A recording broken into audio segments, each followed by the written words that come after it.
បំរាមអត្ថបទនេះត្រូវបានរៀបចំឡើងដោយបញ្ញាសិប្បនិម្មិត AI ដោយរាល់និយមន័យដែលមាននៅក្នុងវីដេអូនេះបាននិយាយអំពីគុណសម្បត្តិនៃការញ៉ាំអាហារពេលព្រឹកសូមបងប្អូនស្ដាប់ដោយមានការពិចារណានិងស្វែងយល់បន្ថែមសូមអរគុណគុណសម្បត្តិនៃការញ៉ាំអាហារពេលព្រឹកអាហារពេលព្រឹកត្រូវបានគេចាត់ទុកថាជាអាហារដ៏សំខាន់បំផុតនៃថ្ងៃព្រោះវាផ្ដល់ថាមពលនិងសារធាតុចិញ្ចឹមចាំបាច់ដើម្បីចាប់ផ្ដើមថ្ងៃថ្មីមួយប្រកបដោយភាពរឹងមាំខាងក្រោមនេះជាគុណសម្បត្តិសំខាន់នៃការញ៉ាំអាហារពេលព្រឹក 1. ផ្ដល់ថាមពលសម្រាប់រាងកាយ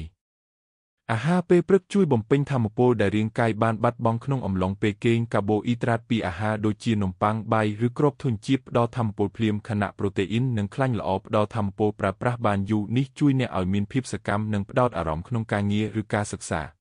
2. បង្កើនសមត្ថភាពផ្ចង់អារម្មណ៍ការសិក្សាបង្ហាញថាអ្នកដែលញ៉ាំអាហារពេលព្រឹកជាប្រចាំមានសមត្ថភាពផ្ដោតអារម្មណ៍និងចងចាំបានល្អជាងអ្នកដែលរំលងអាហារពេលព្រឹកសារធាតុចិញ្ចឹមដូចជាក្លូយកូសនិងវីតាមីន B ជួយជំរុញមុខងារខួរក្បាលដែលធ្វើឲ្យអ្នកអាចដោះស្រាយបញ្ហានិងធ្វើការសម្រេចចិត្តបានប្រសើរជាងមុន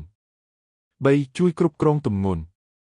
អាហារពេលព្រឹកអាចជួយគ្រប់គ្រងទម្ងន់បានការញ៉ាំអាហារពេលព្រឹកជួយជំរុញការរំលាយអាហារនិងកាត់បន្ថយអារម្មណ៍ឃ្លាននៅពេលថ្ងៃនេះអាចការពារការញ៉ាំអាហារសម្រន់មិនល្អឬការញ៉ាំច្រើនពេកនៅអាហារថ្ងៃត្រង់និងអាហារល្ងាច 4. ពង្រឹងសុខភាពបេះដូង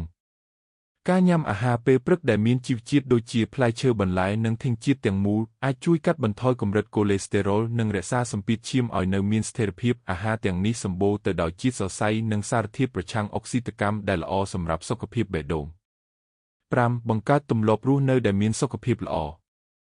ការញ៉ាំអាហារពេលព្រឹកជាប្រចាំជួយបង្កើតទម្លាប់រស់នៅប្រកបដោយសុខភាពវាលើកទឹកចិត្តឲ្យអ្នកជ្រើសរើសអាហារដែលមានជីវជាតិនិងរៀបចំផែនការអាហារប្រចាំថ្ងៃឲ្យបានត្រឹមត្រូវដែលនាំទៅរករបៀបរស់នៅប្រកបដោយតុល្យភាពសេចក្តីសន្និដ្ឋានការញ៉ាំអាហារពេលព្រឹកមិនត្រឹមតែផ្ដល់ថាមពលប៉ុណ្ណោះទេថែមទាំងជួយលើកកម្ពស់សុខភាពផ្លូវកាយនិងផ្លូវចិត្តផងដែរដើម្បីទទួលបានគុណប្រយោជន៍ជាអត្ថបរមាសូមជ្រើសរើសអាហារដែលមានតុល្យភាពដូចជាផ្លែឈើទឹកដោះគោប្រូតេអ៊ីននិងធញ្ញជាតិចូលធ្វើឲ្យអាហារពេលព្រឹកក្លាយជាផ្នែកមួយនៃជីវិតប្រចាំថ្ងៃរបស់អ្នកដើម្បីសុខភាពនិងភាពជោគជ័យកាន់តែប្រសើរ